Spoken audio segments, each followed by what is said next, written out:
Pertolongan kita adalah dalam nama Tuhan yang menjadikan langit dan bumi.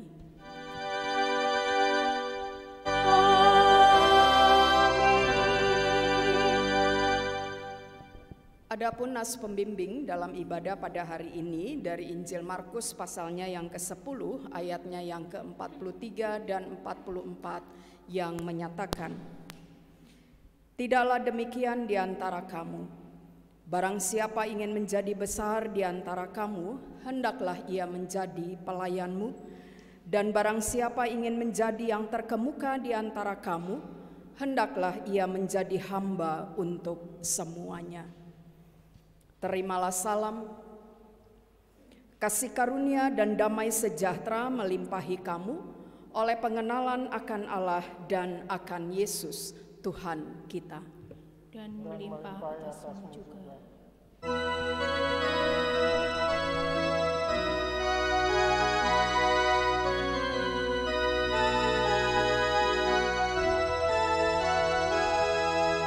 Yesus menginginkan daku bersinar baginya,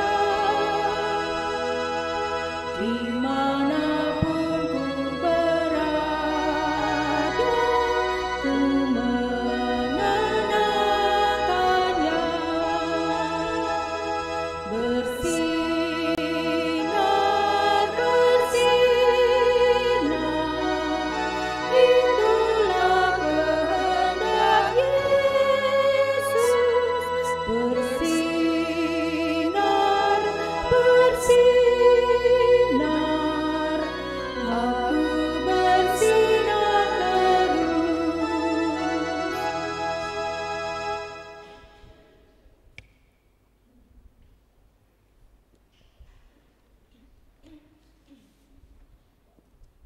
Mari kita berdoa.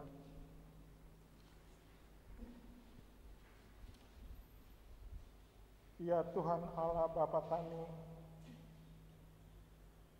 kami mengucapkan terima kasih atas setiap saat, detik, dan jam di sepanjang hidup kami yang kami terima daripadamu. Ya Tuhan Allah, kiranya apa yang terjadi hari ini kiranya dapat membawa kami dekat hanya padamu, Tuhan. Di dalam kerendahan kami, datang dan membawa dosa-dosa kami di hadapan. Sebagai pribadi yang Tuhan libatkan di dalam kerja dan karyamu di dunia, kami kerap kali gagal melaksanakan peran kami. Bukannya menjadi pewarta dan penabur firman Allah yang baik, sikap hidup kami malah cenderung menjadi batu sandungan bagi sesama. Tuhan, kiranya Engkau berkenan menghapuskan dosa dan kesalahan kami. Biarlah hanya padamu saja kami senantiasa terpaut dan mengupayakan hidup yang semakin baik dan berkenan di hadapan Tuhan. Di dalam nama Putramu yang tunggal, Tuhan kami Yesus Kristus, kami berdoa dan memohon. Amin.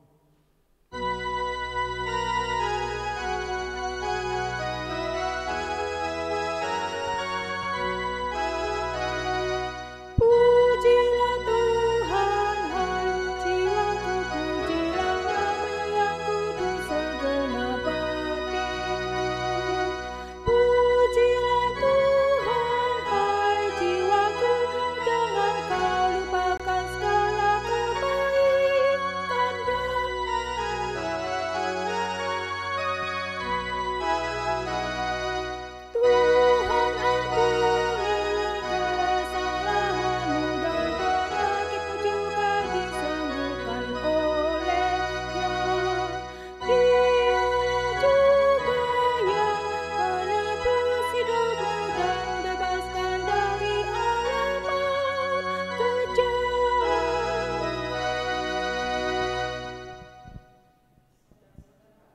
Kita akan masuk dalam pemberitaan firman Tuhan. Pembacaan kita pada saat ini dari kitab Perjanjian Lama, 1 Samuel pasalnya yang ke-16 ayatnya yang pertama sampai ayatnya yang ke-13.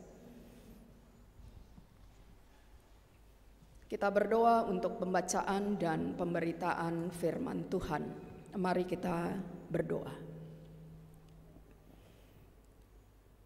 Masuklah kami dalam saat yang teduh, saat di mana kami menenangkan semua suara yang ada dalam hati dan pikiran kami, lalu membiarkan hanya suara Tuhan saja yang akan menyapa kami melalui pembacaan dan pemberitaan firman Tuhan. Hanya Roh Kudus-Mu saja yang akan menuntun kami, sehingga kami dapat memahami dan melakukan firman Allah ini dalam kehidupan beriman kami. Bersabdalah ya Tuhan, karena kami hamba-hamba-Mu telah siap untuk mendengar. Amin. Umat diajak berdiri dan kita akan mendengar firman Tuhan. Haleluya.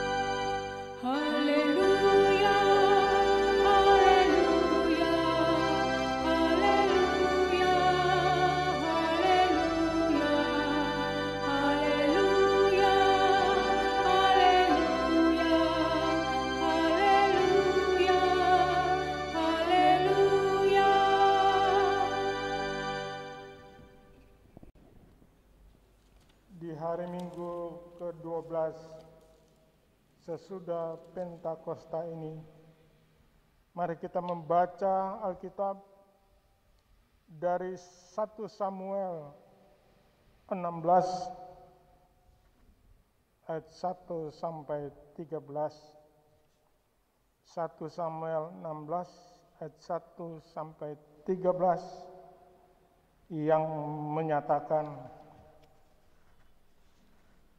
berfirmanlah Tuhan kepada Samuel, berapa lama lagi engkau berduka cita karena Saul?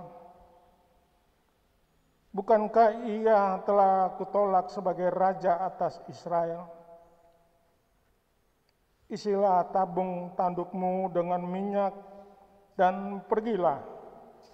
Aku mengutus engkau kepada Isai orang Betlehem itu, sebab dia antara anak-anaknya telah kupilih seorang raja bagiku. Tetapi Samuel berkata, bagaimana mungkin aku pergi? Jika Saul mendengarnya, ia akan membunuh aku. Firman Tuhan, bawalah seekor lembu muda dan katakan, aku datang untuk mempersembahkan korban kepada Tuhan. Kemudian undanglah Isai ke upacara pengorbanan itu. Lalu aku akan memberitahukan kepadamu apa yang harus kau perbuat. Urapilah bagiku orang yang akan kusebut kepadamu. Samuel berbuat seperti yang difirmankan Tuhan, dan tibalah ia di kota Betlehem. Para tua-tua di kota itu datang mendapatkannya dengan gemetar dan berkata, adakah kedatanganmu ini membawa selamat? Jawabnya, ya benar. Aku datang untuk mempersembahkan korban kepada Tuhan. Kuduskanlah dirimu dan datanglah dengan daku ke upacara pengorbanan ini. Kemudian ia menguduskan Isai dan anak-anaknya yang laki-laki dan mengundang mereka ke upacara pengorbanan itu. Ketika mereka itu masuk dan Samuel melihat Eliab, lalu pikirnya, Sungguh, di hadapan Tuhan sekarang berdiri yang diurapinya. Tetapi firman Tuhan kepada Samuel, janganlah pandang parasnya atau perawakan yang tinggi, sebab aku telah menolaknya. Bukan yang dilihat manusia, yang dilihat Allah.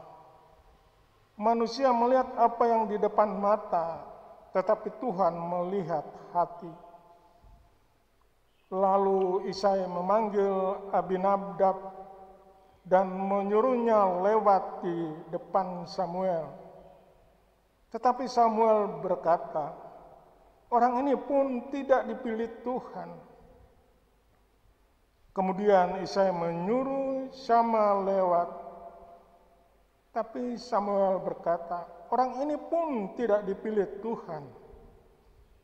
Demikianlah Isai menyuruh ketujuh anaknya lewat di depan Samuel. Tetapi Samuel berkata kepada Isai, semuanya ini tidak dipilih Tuhan. Lalu Samuel berkata kepada Isai, inikah anakmu semuanya? Jawabnya, masih tinggal yang bungsu, tetapi sedang mengembalakan kambing domba. Kata Samuel kepada Isai, suruhlah mereka memanggil dia, sebab kita tidak akan duduk makan sebelum ia datang kemari.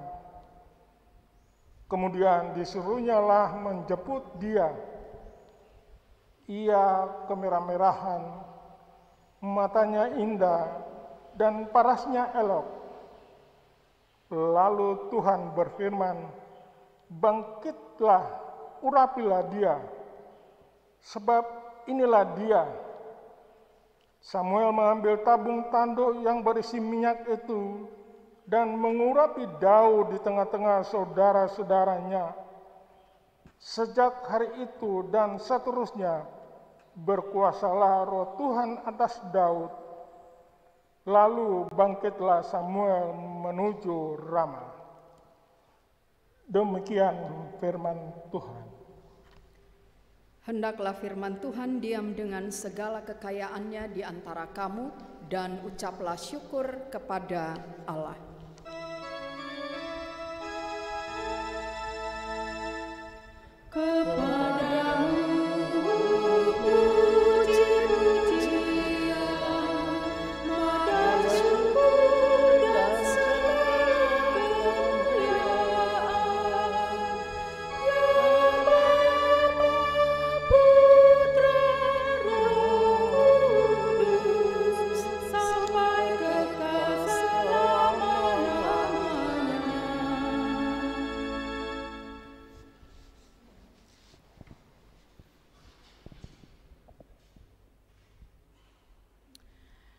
Saudara-saudara yang terkasih dalam Yesus Kristus, ketika kita berbicara tentang memilih seorang pemimpin atau seorang pelayan, maka ini menjadi hal yang susah-susah gampang.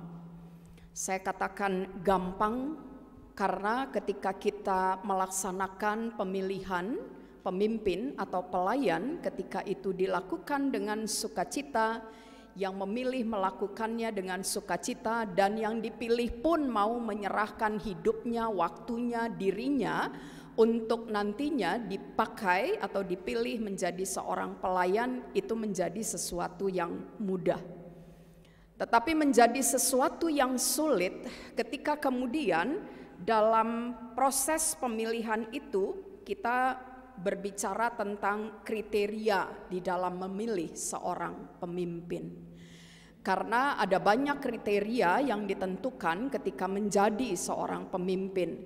Bahkan bukan hanya itu saja, bukan hanya kriteria yang ditetapkan oleh sebuah lembaga, tetapi kriteria secara personal itu juga akan menjadi pertimbangan bagi kita untuk kita memilih seorang pemimpin atau pelayan. Saudara-saudara yang terkasih, ketika berbicara tentang kriteria untuk memilih pemimpin atau pelayan, maka bisa saja terjadi perdebatan di dalamnya. Ada yang mengatakan bahwa soal usia ini juga harus diperhitungkan. Yang tua merasa bahwa kalau mau memilih seorang pemimpin atau pelayan, maka pilih yang tua. Kenapa yang tua? Karena yang tua itu sudah banyak makan asam garam. Yang tua itu dianggap sudah berpengalaman, sehingga jangan pilih yang muda. Kalau yang muda itu dianggap anak baru kemarin sore, masih berbau kencur begitu, sehingga jangan. Tapi sebaliknya ada orang yang memiliki pemahaman kalau memilih seorang pemimpin atau pelayan, maka ketika berbicara tentang kriteria usia atau umur, yang muda juga patut diperhatikan. Berilah kesempatan kepada yang muda untuk terlibat sebagai pemimpin atau sebagai seorang pelayan, karena beranggapan biasanya kalau orang-orang muda itu energik, memiliki semangat yang lebih dibandingkan para orang tua. Ide-ide mereka anak-anak muda ini begitu kreatif, sehingga diharapkan akan membawa bukan saja perubahan ke dampak positif, tetapi juga lewat ide-ide, gagasan-gagasan yang dimiliki, itu akan membawa pertumbuhan dan perkembangan yang luar biasa. Bahkan bukan hanya itu saja, ketika berbicara tentang kriteria untuk memilih seorang pemimpin atau pelayan, kita juga sering menyelipkan soal masalah penampilan. Kalau mau milih seorang pelayan ataupun seorang pemimpin, maka kita harus memperhatikan yang pertama, dia harus kelihatan pintar. Ada orang juga yang lebih memprioritaskan pada penampilan fisik. Bukan saja pintar, kalau laki-laki dia harus gagah, kalau perempuan dia harus cantik atau cakep begitu. Ya, dan masih banyak kriteria-kriteria lain yang seringkali kita pakai sebagai tolak ukur untuk kita memilih seorang pemimpin atau pelayan. Saudara-saudara yang terkasih, berbicara tentang kriteria pantas atau tidaknya seseorang dipilih menjadi seorang pemimpin atau pelayan, sebenarnya ini hanya berbicara tentang rasa. Kadang-kadang kita tidak pakai rasio begitu, hanya rasa. Ya saya suka aja pilih dia, saya nggak suka sama yang ini, jadi saya nggak mau gitu. Itu persoalan rasa. Nah, rasa ini berbeda dengan rasio. Kalau rasio, kendati saya tidak suka dengan dia, tapi saya lihat dia punya kepribadian yang baik, dia punya kemampuan yang baik, maka saya akan pilih dia.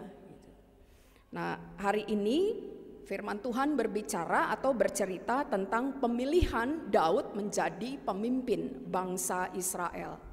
Dan lewat kisah ini kita akan mendapati ada banyak pelajaran berharga yang bisa kita dapatkan, terutama bagi jemaat Sion Semarang yang dalam beberapa minggu ini mempersiapkan diri. Pertama, kita sudah melakukan pemilihan PHMJ dan sudah diperkenalkan. Lalu kemudian masuk dalam babakan yang berikutnya, minggu depan ini kita akan melakukan pemilihan atau pengadaan pengurus Pelkat dan pelayan PAPT begitu. Firman Tuhan pada hari ini mau mendorong kita diajar untuk belajar bagaimana sesungguhnya seorang pemimpin itu. Bahwa kepemimpinan atau pelayanan harus dimaknai dengan sungguh-sungguh. Ketika kita mau melaksanakan pemilihan Pelkat dan pelayan PAPT, maka yang dikedepankan sebenarnya bukan hanya soal rasa, tetapi juga rasio atau akal pikiran. Dikisahkan dalam bacaan kita bagaimana Nabi Samuel diperintahkan Tuhan untuk pergi ke Bethlehem untuk melaksanakan misi politik, yaitu mencari pengganti Raja Saul atas bangsa Israel. Bukan saja memilih dan mencari, tetapi melantik raja yang baru, mengukuhkan raja yang baru yang terpilih nantinya. Kenapa saya katakan misi politik? Karena sesungguhnya bagi Samuel ini bukan soal pekerjaan yang mudah yang harus dia lakukan. Karena ini berbicara tentang kepemimpinan seorang raja yang pada waktu itu masih berkuasa. Nah, ini namanya makar kalau dalam bahasa sekarang, mencoba untuk menggulingkan raja yang masih memerintah ketika itu. Tetapi Samuel adalah seorang nabi, seorang pelayan yang taat kepada Tuhan.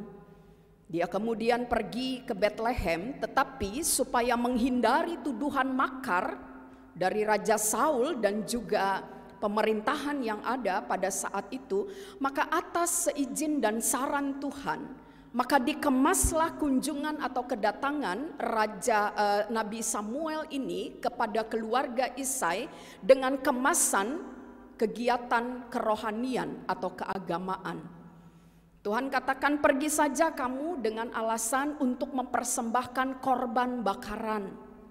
Kalau begitu tidak kelihatan, kamu tidak akan dituduh macam-macam, kamu tidak akan mendapat fitnahan, karena tujuannya adalah memang pergi untuk mempersembahkan korban bakaran bersama dengan keluarga ini, lalu kemudian ada agenda politik yang lain, yaitu mencari dan menemukan calon raja bagi bangsa Israel ketika itu.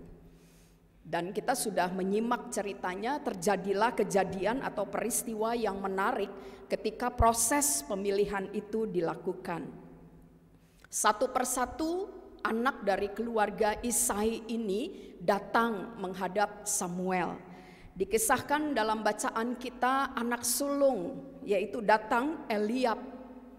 Lalu kemudian Abinadab, setelah itu Syama, dan keempat anak laki Isai lainnya. Isai ini punya 10 anak, 8 anak laki-laki dan 2 anak perempuan. 7 anak laki-laki sudah dipertemukan dengan Samuel, tetapi pada saat itu 7 anak laki-laki yang ada, yang rata-rata memiliki penampilan yang luar biasa, ya, penampilan yang elok, penampilannya tinggi, besar, serta tegap. Sehingga kemudian ketika satu-satu datang di hadapan Samuel, Samuel selalu berpikir bahwa ketika Eliab datang, dia pikir bahwa orang muda ini pasti yang dimaksud oleh Tuhan. Tapi Tuhan katakan bukan dia. Lalu kemudian datang lagi Abinadab, sama juga tampilannya gagah gitu ya. Tapi kemudian juga Tuhan katakan enggak, bukan dia begitu. Begitu juga ketika Syama datang di hadapan Samuel, Samuel terpikat dengan penampilan lahiria, terpikat dengan penampilan fisik yang rata-rata dimiliki oleh anak-anak Isai ini sangat baik. Tetapi sampai ke 7 anak laki-laki yang ada di dalam rumah itu, Tuhan katakan bukan, ternyata tidak. Di mata Samuel pada saat itu, anak-anak Isai yang ada mewakili sikap atau penampilan manusia pada umumnya. Oleh karena itu Samuel menilai dengan mata. Samuel menilai hanya dari apa yang dilihatnya. Tetapi tidak demikian dengan Tuhan. Dan pada hari ini firman Tuhan wanti-wanti, ya, berpesan kepada kita agar kita tidak mudah terkecoh dengan postur, dengan penampilan, dengan fisik lahiria ketika kita memilih seorang pemimpin. Oleh karena itu tidak heran dalam ayatnya yang ke-7 dikatakan, tetapi berfirmanlah Tuhan kepada Samuel, janganlah pandang parasnya atau perawakan yang tinggi, sebab aku telah menolaknya. Bukan yang dilihat manusia, yang dilihat Allah. Manusia melihat apa yang di depan mata, tetapi Tuhan melihat hati. Saudara-saudara, Tuhan tidak berkenan memilih seorang pemimpin atau pelayan hanya berdasarkan penampilan fisik saja. Dan lewat bacaan kita terbukti 7 anak laki-laki Isai secara otomatis tereliminasi dari proses pemilihan yang ada ketika itu. Mereka gugur seketika. Dan atas perintah Tuhan kemudian Samuel diminta untuk terus mencari informasi apakah masih ada anak lain yang dimiliki oleh Isai ketika itu. Dan Yesaya mengatakan bahwa kami masih punya satu anak laki-laki, tapi memang dia tidak ada di rumah ini karena memang saya suruh dia untuk pergi mengembalakan kambing domba. Kenapa Daud diminta untuk pergi tidak ikut bergabung di rumah itu? Ada banyak faktor. Yang pertama, Daud adalah anak bungsu, masih kecil dia. Sehingga Isai bahkan bersama dengan kakak-kakaknya berpikir bahwa belum waktunya Saul untuk mengikuti proses pemilihan ini. Sehingga kemudian lebih baik kamu pergi saja menggembalakan kambing ternak. Dan bukan hanya itu saja, Saul di mata ayahnya dan saudara-saudaranya masih dipandang sebagai anak bau kencur. Dia nggak punya pengalaman apa-apa, dia nggak tahu tuh proses pemilihan. Apalagi ini memilih bukan untuk jabatan misalnya RT, bukan memilih untuk misalnya terlibat sebagai seksi konsumsi semata begitu. Tapi ini pemilihan untuk menjadi pemimpin bangsa yang besar, yaitu bangsa Israel. Ini anak masih bocah. Dari umur tidak memenuhi persyaratan, dari pengalaman apalagi, apa yang mesti dikerjakan, udahlah lebih baik kamu pergi mengembalakan kambing domba saja. Daud diremehkan, Daud dipandang sebelah mata bahkan oleh bapak dan kakak-kakaknya. Oleh karena itu Daud tidak ada pada saat audisi atau pemilihan atas Raja Israel pada saat itu. Dia dianggap tidak lolos kualifikasi, baik dari umur, pengalaman, bahkan juga dianggap belum pantas. Tetapi saudara-saudara, toh di akhir cerita kita pada hari ini, justru Daud yang dipilih untuk menggantikan Saul menjadi raja atas Israel. Pertanyaannya adalah, kenapa Daud yang dipilih? Kenapa bukan Eliab? Kenapa bukan Aminadab? Kenapa bukan Syama yang jelas-jelas memenuhi seluruh kriteria untuk menjadi seorang pemimpin ketika itu? Apakah Daud lebih saleh dari kakak-kakaknya? Apakah Daud lebih pintar dari kakak-kakaknya sehingga kemudian dia yang dipilih dan ditetapkan oleh Allah? Apakah Daud lebih pandai mengambil hati Tuhan dibandingkan kakak-kakaknya? Pelajaran dari firman Tuhan pada hari ini adalah Daud dipilih oleh Tuhan bukan pertama-tama dan semata-mata karena dia memiliki perawakan yang elok. Dalam bacaan kita dikatakan, begitu melihat Daud maka Samuel mendapati bahwa dia kemerah-merahan. Orang Manado bilang, ini anak poco-poco gitu ya. Kemudian bukan hanya itu, matanya juga indah dan paras eloknya. Tapi bukan itu yang menjadi penilaian Tuhan ketika Daud pada akhirnya dipilih dan dipakai oleh Tuhan. Karena kalau persyaratan ini yang dipakai, maka tentunya kakak-kakaknya Eliab, Abinadab, Syama pastilah yang duluan akan terpilih untuk menjadi raja bangsa Israel. Tapi bacaan ini mengatakan bahwa Tuhan tidak melihat dari penampilan. Tuhan tidak melihat dari prestasi. Tetapi Tuhan lebih melihat pada isi. Yaitu apa? Isi hati. Hari ini firman Tuhan mau mengajarkan kepada kita. Ketika kita memilih seorang pemimpin atau pelayan, kadang-kadang faktor kemanusiaan kita juga masuk seperti Samuel. Melihat seseorang hanya berdasarkan penampilan luar saja.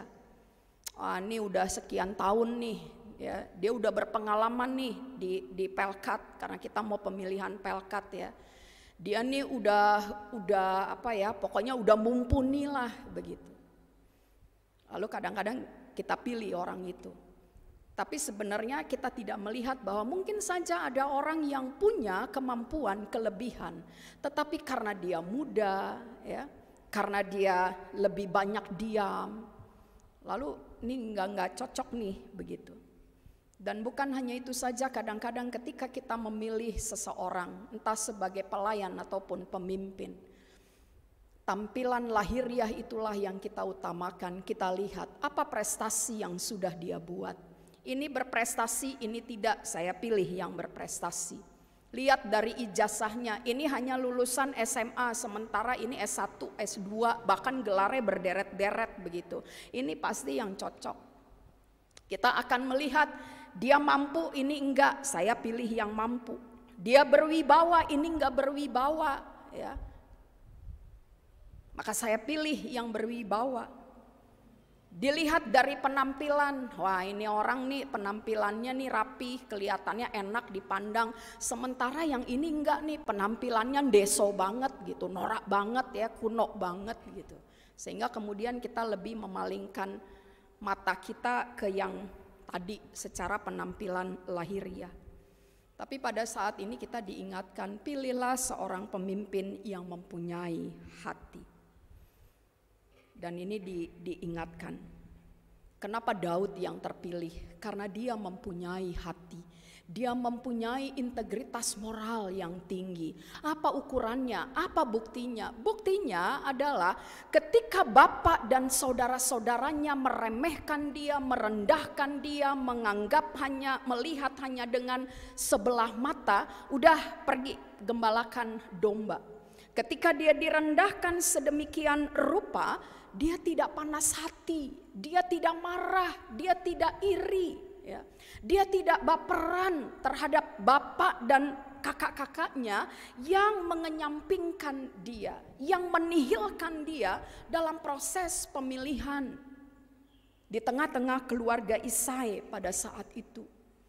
Tetapi justru yang terjadi adalah saudara-saudara yang terkasih, dia menikmati ketika diperintahkan oleh ayahnya pergi menggembalakan domba.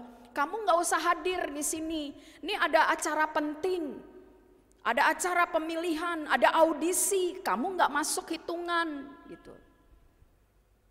Dia nggak ngomel, dia nggak ngedumel. Dia pergi menggembalakan kambing domba. Karena kenapa? Daud juga menikmati peran dan tugasnya untuk mengurus kambing domba. Dan itulah yang terjadi. Daud memiliki hati yang bersih. Oleh karena itulah dia dipilih oleh Tuhan. Saudara-saudara yang terkasih, ini menjadi pembelajaran bagi kita ke depannya. Ya, buat PHMJ yang sudah naik dan yang sudah turun. Dan demikian juga pembelajaran untuk 6 pelkat yang dalam minggu depan akan melakukan pemilihan pelayan atau pemimpin di tengah-tengah wadah pelkat yang ada. Cara Tuhan luar biasa memilih Daud untuk menjadi pemimpin di tengah-tengah bangsa Israel. Ukuran untuk memilih seorang pemimpin, pakailah ukuran yang dipakai oleh Tuhan. Jangan seperti Samuel. Samuel hanya melihat pada mata, penampilan atau penilaian mata. Tetapi tidak demikian dengan Tuhan. Di mata Samuel, di mata Isai, di mata saudara-saudara Daud lainnya, Daud tidak layak, tidak pantas, tidak masuk dalam kualifikasi pemilihan. Tapi lihat ketika Tuhan bekerja, ya, kita diingatkan Tuhan dapat bekerja dengan segala cara untuk dia memilih, menetapkan dan memakai manusia untuk menjadi rekan sekerjanya. Dan memang cerita ini sangat menarik. Yang tidak mungkin bagi manusia dimungkinkan oleh Allah.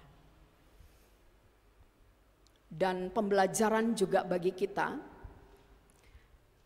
ketika Tuhan memakai saudara di pelayanan, ketika sudah terpilih nanti menjadi pelayan pengurus pelkat, ya kita nih berturut-turut ya, pemilihan PHM, pemilihan Korsek, pemilihan pelkat.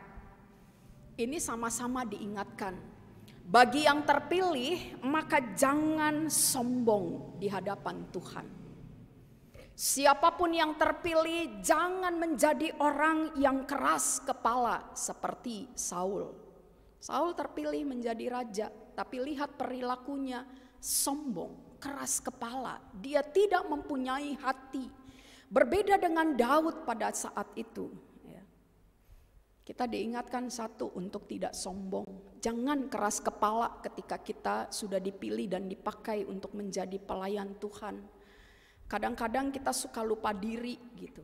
Terpilih sebagai PHM, terpilih sebagai korsek, terpilih sebagai pelayan PAPT, pengurus Pelkat. Lalu kemudian seringkali lambat laun dalam perjalanan kita mulai merasa, kalau nggak ada saya nggak akan maksimal pelayanan itu. Kalau bukan karena saya, tidak akan maju Pelkat, korsek, PHMJ. Nah, begitu tuh ya. Kadang-kadang kita menjadi orang yang sombong karena merasa bahwa saya punya pengalaman. Saya orang lama loh gitu ya. Jangan pandang enteng saya gitu. Nah, seringkali itu perasaan. Kita merasa seolah-olah punya pengetahuan yang lebih dibandingkan dengan yang lain. Kita merasa bahwa ya pantaslah saya terpilih sebagai pelayan, pemimpin, karena kan koneksi saya ada di mana-mana, jaringan saya luas gitu. Itu yang seringkali terjadi. Tapi pada hari ini kita diingatkan, jangan sombong. Ketika Daud terpilih menjadi raja atas orang Israel, dipersiapkan, dia tidak menunjukkan keangkuhannya, kesombongannya di hadapan ayahnya, bahkan di hadapan kakak-kakaknya. Daud masih menempatkan diri sebagai anak dan juga sebagai adik di tengah-tengah lingkungan keluarga besar Isai. Ingat, setelah ini peristiwa Daud mengalahkan Goliat. Bukankah baik bapak maupun kakak-kakaknya masih meremehkan Daud gitu? Kamu siapa mau menghadapi Goliat yang tinggi, raksasa, gede sebesar itu? Padahal mereka menyaksikan sendiri bagaimana Samuel melantik Daud menjadi raja, pemimpin atas umat Israel ketika itu.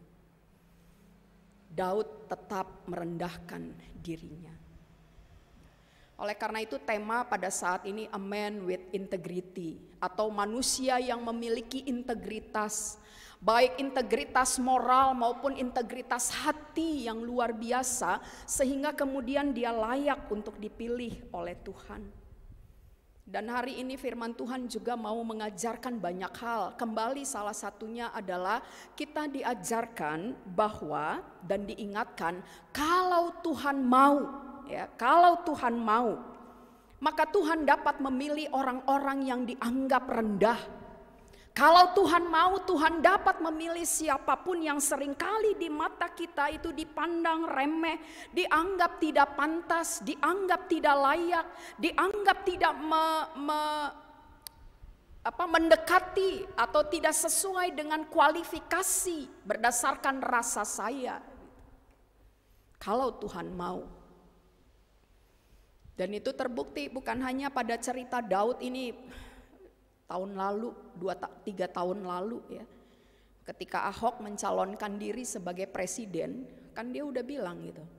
Kalau Tuhan berkenan, maka Tuhan akan pakai saya untuk menjadi pemimpin bangsa ini.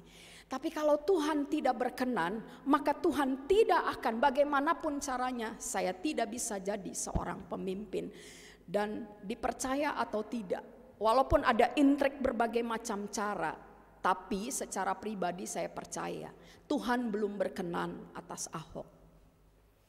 Karena kalau Tuhan berkenan, biarpun dia diganjal dengan penistaan agama, itu nggak masalah buat Tuhan. Ya, semudah membalikkan telapak tangan, secepat membalikkan telapak tangan, keadaan itu bisa terjadi. Tapi baik dari kisah Ahok maupun Daud, mari kita belajar. Kalau tidak terpilih jangan putus asa gitu ya. Kalau direndahkan, kalau diremehkan, kalau dihina, diperlakukan tidak adil, jangan putus asa, jangan panas hati gitu. Jangan kecewa, karena kenapa? Bisa saja Tuhan tengah mempersiapkan saudara, dia tidak di Pelkat, tapi masih ada bidang yang lain, kepanitiaan kah ya. Dan jangan merasa bahwa ada tingkatan-tingkatan. Kalau nggak jadi majelis, saya nggak mau jadi pelkat. Karena apa? Turun derajat saya. Kalau saya nggak bisa di pelkat, saya nggak mau jadi apapun. Panitia nggak mau, tim kerja apapun. Karena kenapa? Itu di bawah. Jangan begitu. Ya. Tapi pelayanan sekecil apapun yang Tuhan percayakan kepada saudara, maka terimalah itu dengan sukacita. Jalani itu dengan perasaan syukur. Dan buat yang kalau nanti tidak terpilih, ya, maka diingatkan juga gitu. Sekali lagi, jangan baper begitu ya. Yang terpilih jangan sombong, jangan keras kepala, jangan sok. Yang tidak terpilih juga jangan panas hati, jangan merasa direndahkan, jangan merasa kecewa begitu. Karena baik terpilih maupun tidak terpilih, Tuhan pastinya punya cara bagi kita untuk mempersiapkan sesuatu di depan sana untuk pekerjaan yang mulia. Oleh karena itu, Ibu Bapak Saudara yang terkasih, betapapun kecil pelayanan, tugas dan tanggung jawab yang dipercayakan kepada kita, terutama nanti untuk pelkat dan korsek, jangan tolak. Karena itu adalah suatu kehormatan bagi saudara. Bagi siapa yang menolak, sesungguhnya dia tengah menolak berkat dan sukacita yang akan Tuhan berikan kepadanya. Ya. Itu saja yang bisa disampaikan. Lakukan dan jalani pelayanan itu dengan setia dan tekun. Dan jangan sombong ketika Tuhan mempercayakan pelayanan itu kepada saudara. Amin.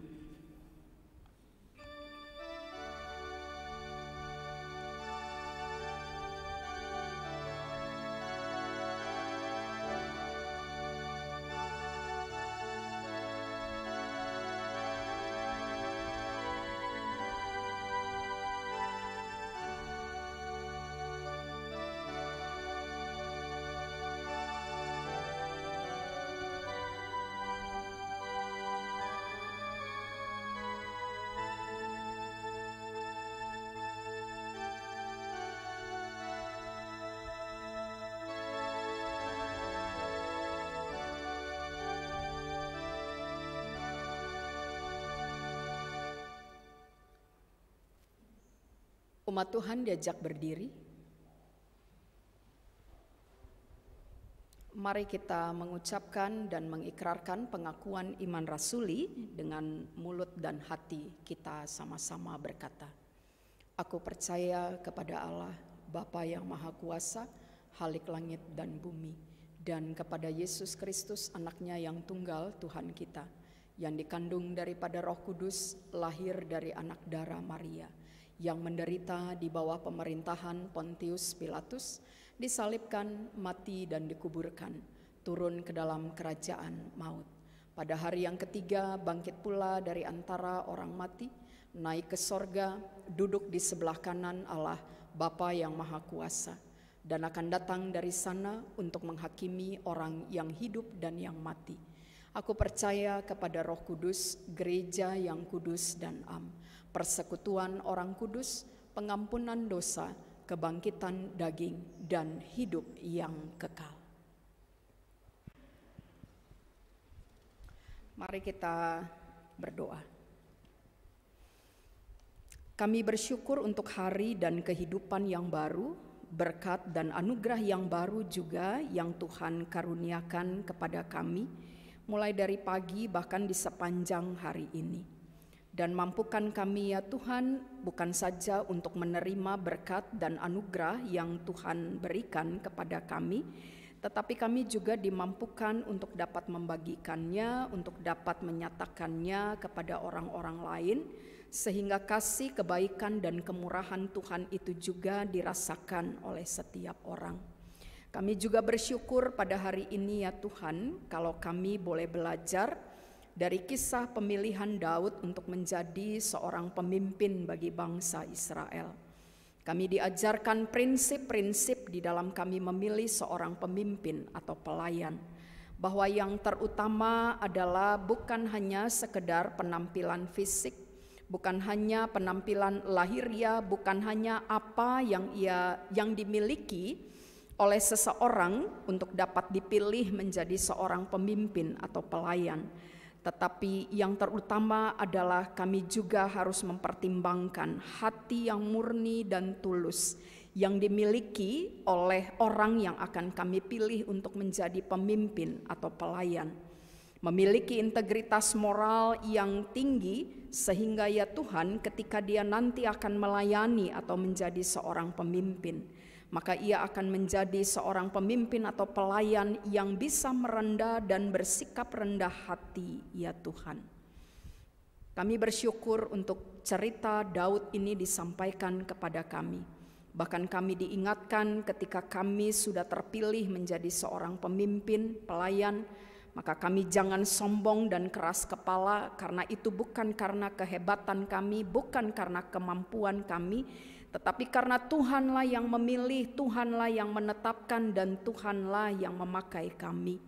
Tetapi sebaliknya, kalaupun kami dalam proses pemilihan mendapat perlakuan yang tidak mengenakan, kami direndahkan, kami diremehkan, kami dianggap tidak memiliki kemampuan, tapi biarlah kami tidak boleh panas hati, kami tidak boleh kecewa ya Tuhan, tetapi tetap memandang Tuhan dan senantiasa terus berjalan dengan sebuah keyakinan bahwa Tuhan tengah mempersiapkan kami untuk sesuatu yang indah dan yang baik di masa depan. Terima kasih Tuhan untuk firman-Mu, terlebih ketika GPIB Jemaat Sion Semarang ini dalam beberapa waktu ini tengah menghadapi proses pemilihan PHMJ, pemilihan koordinator sektor pelayanan, bahkan juga pemilihan pengurus Pelkat dan pelayan PA dan PT. Firman Tuhan menjadi panduan bagi kami. Firman Tuhan menjadi kriteria bagi kami untuk kami dapat memilih seorang pemimpin atau pelayan di tengah-tengah kami. Dan biarlah ajaran-ajaran yang disampaikan oleh firman-Mu pada hari ini itu akan menguatkan dan meneguhkan kami apapun hasil yang akan kami dapatkan nanti ya Tuhan. Kami tetap hanya memandang kepada Tuhan. Kami tetap merendahkan hati dan kehidupan kami hanya untuk-Mu Tuhan. Kami mau berdoa untuk jemaat-Mu di tempat ini. Ya Tuhan, kiranya Engkau berkenan memberkati setiap keluarga-keluarga yang ada. Kiranya Tuhan Engkau selalu bersama dengan mereka. Kekuatan, pertolongan, kehadiran Tuhan sangat dibutuhkan, terlebih dalam menghadapi situasi dan kondisi yang berat seperti ini. Maka kelegaan yang berasal daripada Tuhan dibutuhkan oleh setiap warga jemaat-Mu. Oleh karena itu ya Bapa, kiranya Engkau senantiasa beserta dengan seluruh warga jemaat yang ada dalam tugas kerja mereka, dalam kehidupan berumah tangga, dalam studi mereka, bahkan dalam seluruh cita-cita, harapan, juga dalam pergumulan dan permasalahan hidup mereka. Memberkati kegiatan yang akan kami lakukan, pemilihan-pemilihan yang masih akan terus berjalan, Tuhan kiranya bersama dengan kami, menggerakkan hati setiap anggota Pelkat yang ada untuk hadir bahkan ikut ambil bagian dalam proses pemilihan yang ada. Kuatkanlah dan teguhkanlah hati setiap calon-calon yang ada ya Tuhan, agar mereka benar-benar mau mempersembahkan diri, waktu, dan hidup mereka untuk melayani Tuhan dalam ketekunan, ketaatan, dan kesetiaan. Kami berdoa ya Tuhan untuk peribadahan yang berlangsung, baik yang dilaksanakan di gedung gereja maupun di rumah. Kami menyerahkan setiap warga jemaat yang ikut ambil bagian dalam situasi pandemi ini, kiranya tidak menghalangi kami untuk tetap merasakan kedekatan perjumpaan dengan Tuhan lewat ibadah-ibadah yang berlangsung. Kami berdoa juga untuk mereka yang ada di depan maupun di belakang layar. Tuhan memberkati segala pelayanan mereka, pekerjaan dan usaha yang dilakukan. Karena kami punya satu misi, satu tujuan yang sama, apapun yang kami kerjakan, baik di depan maupun di belakang layar, semata-mata adalah hanya untuk kemuliaan bagi nama Tuhan. Yang berulang tahun dalam minggu ini, Tuhan berkati sukacita mereka, tetap memelihara, menjaga akan kehidupan mereka. Yang dalam keadaan sakit kami bermohon pemulihan yang berasal dari Tuhan Engkau anugerahkan buat mereka. Berikan keteguhan hati untuk menghadapi sakit yang mereka alami, baik sakit ringan maupun sakit berat, baik sakit yang tersembuhkan maupun yang tidak tersembuhkan. Karena kami percaya bahwa Tuhan bekerja dalam segala sesuatu untuk menunjukkan kebaikan teristimewa bagi setiap orang yang percaya kepada mereka.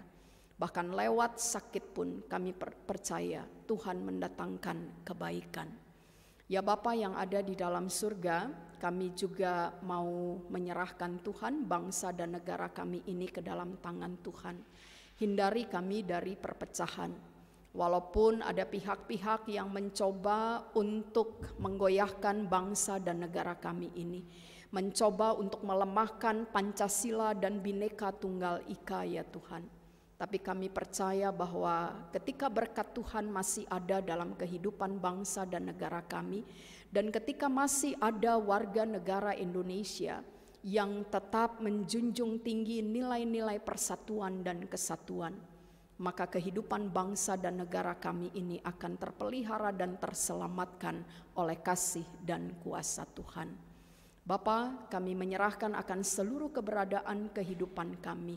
Tuhan, kiranya Engkau memberkati kami, memberikan kekuatan, kesehatan, dan sukacita, sehingga dalam menjalani hidup ini ya Tuhan, kami senantiasa hanya berserah kepada Tuhan. Berkenan mengampuni segala dosa dan pelanggaran kami, dan Tuhan kiranya Engkau mendengar bahkan mengabulkan seru doa permohonan kami ini, yang kami bawa dan kami naikkan hanya di dalam nama anak-Mu Yesus Kristus Tuhan yang mengajarkan kami berdoa.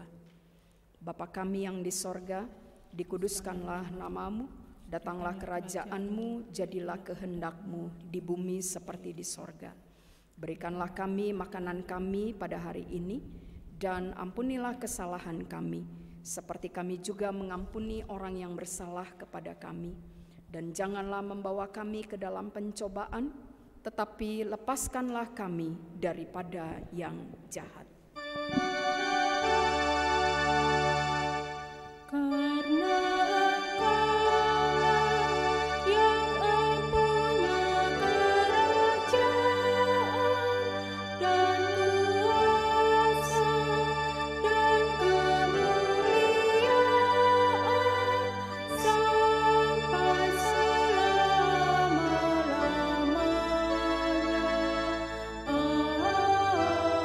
Amin.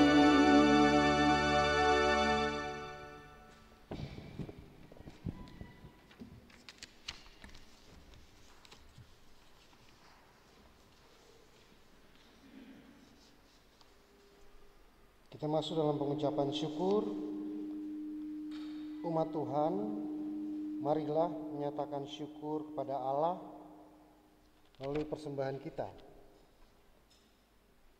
Terdapat dalam Mazmur 52 ayatnya yang ke-11 yang menyatakan, Aku hendak bersyukur kepadamu selama-lamanya, sebab Engkaulah yang bertindak karena nama-Mu baik. Aku hendak memasyurkannya di depan orang-orang yang Kau kasihi. Sesuai program kerja dan anggaran 2020-2021, pada minggu ini disediakan persembahan kedua untuk menunjang dana kewajiban sinodal. Saudara dapat mengirimkan persembahan melalui nomor rekening GPIB Sion Semarang yang tertera pada layar atau yang juga dimuat di dalam warta jemaat. Saudara juga dapat memasukkannya ke dalam amplop untuk kemudian dibawa saat kita beribadah bersama di gedung gereja. Kita sambut nyanyian persembahan kita dari Kidung Jemaat 322, ayat yang pertama dan yang kelima. Terang matahari.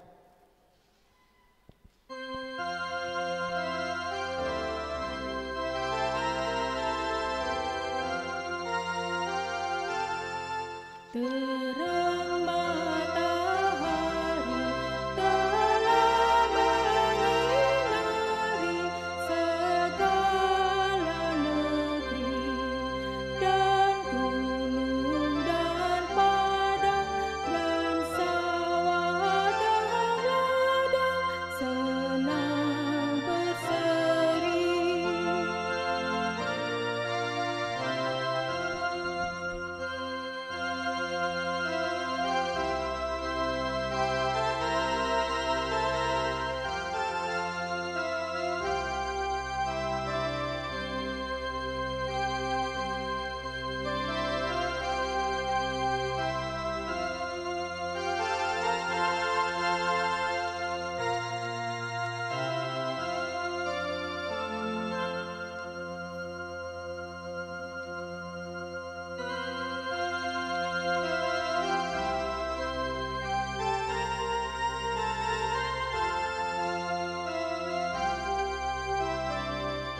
Mari kita berdoa. Umat, mari kita berdiri untuk menyerahkan persembahan ini kepada Tuhan dalam doa syukur. Terima kasih Tuhan untuk kebaikan-Mu bagi kehidupan kami. Di tengah banyak tantangan dan pergumulan hidup sebagai gereja, Tuhan senantiasa menjaga dan menyertai. Maka di dalam sukacita kami hendak mempersembahkan sebagian dari sempurnanya curahan berkat-Mu atas kami. Biarlah persembahan ini dapat dipergunakan untuk kebaikan pekerjaan pelayanan gereja Tuhan. Dalam nama yang kudus kami berdoa dan mengucap syukur. Amin. Dipersilakan duduk.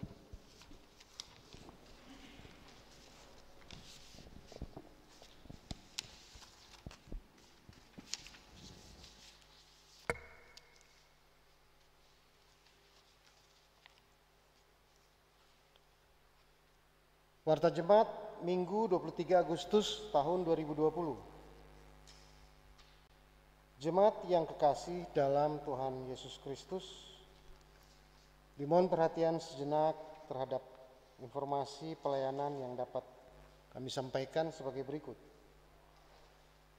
Ibadah IHMPA dan IHMPT Minggu tanggal 23 Agustus 2020 jam 09.00 WIB. Ibadah di gedung gereja ditiadakan, dilaksanakan secara virtual pada pukul 17.00 WIB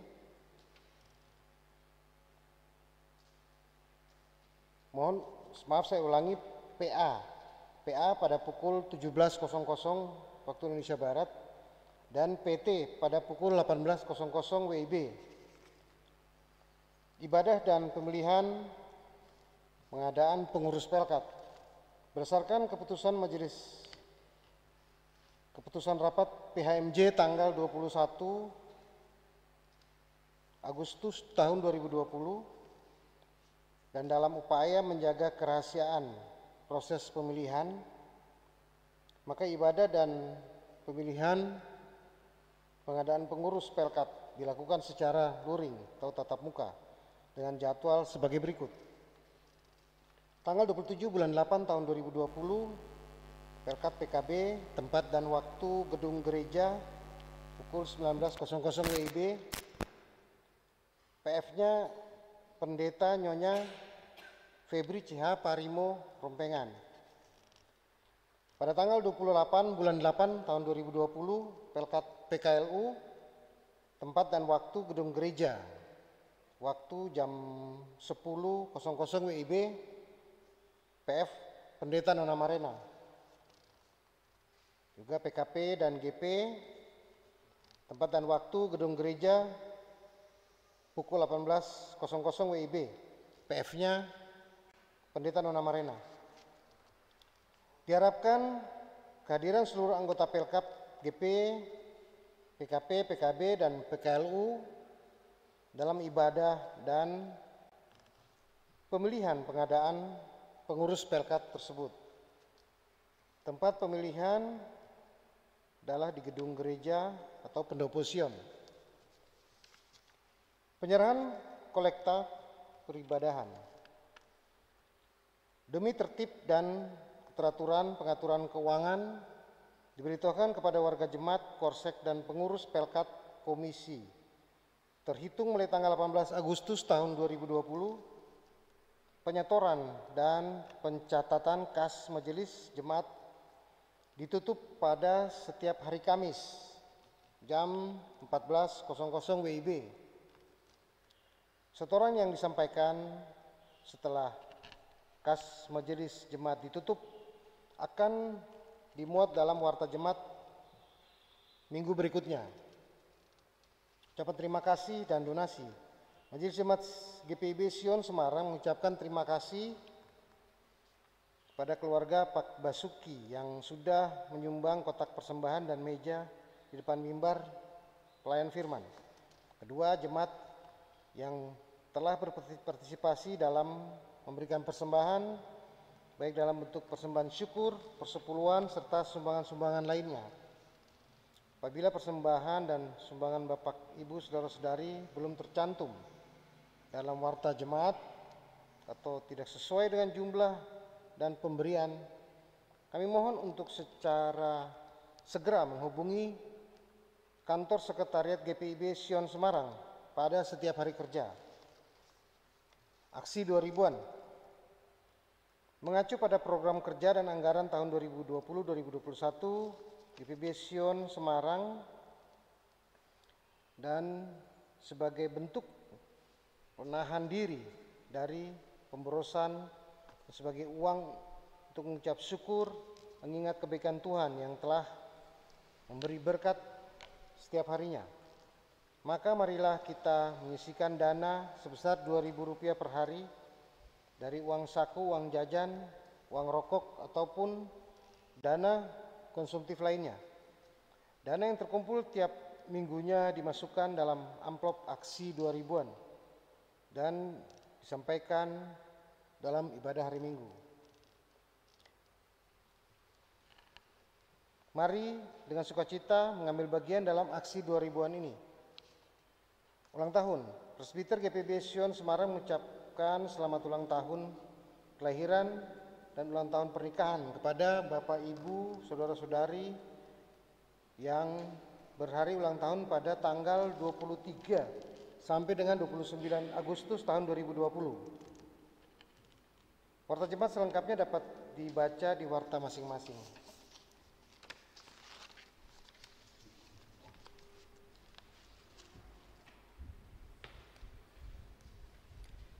Saudara-saudara yang terkasih, ketika Tuhan mau memilih dan memakai saudara, entah sebagai anggota majelis jemaat, sebagai koordinator sektor, sebagai pelayan maupun pengurus pelkat, maka kiranya kita dapat memberi diri dan waktu kita untuk Tuhan, karena ada berkat dan sukacita yang akan kita dapatkan ketika dengan tulus, dengan kemurnian hati kita mau memberi untuk Tuhan.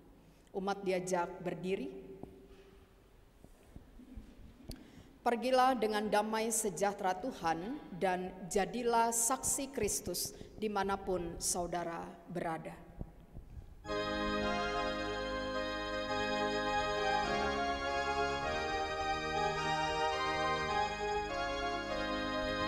Yesus memanggil, mari segera ikutlah jalan selamat bakal. Jangan sesat dengan sabdanya, hai marilah segera. Sungguh nanti kita akan senang, bebas dosa hati pun tentram, bersama Yesus dalam terang, di rumah yang kekal.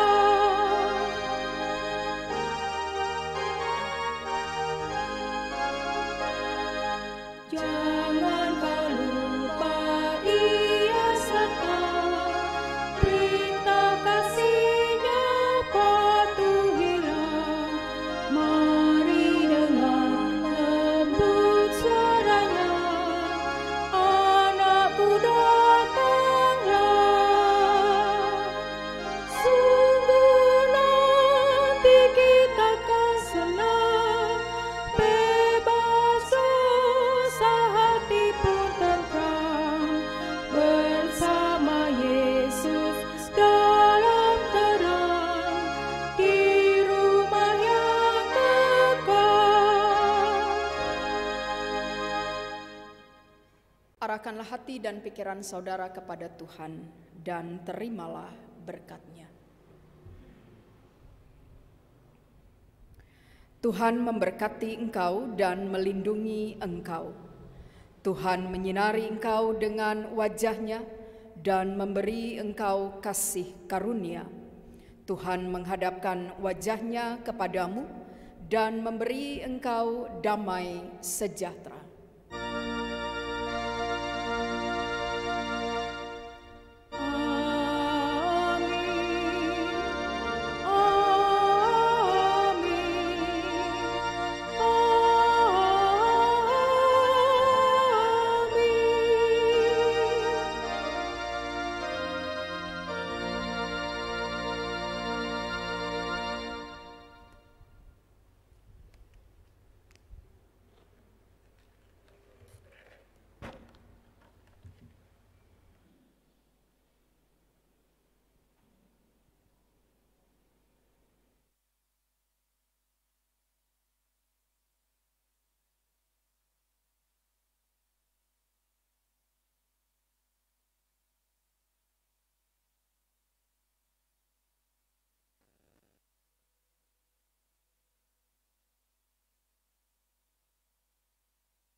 Amin.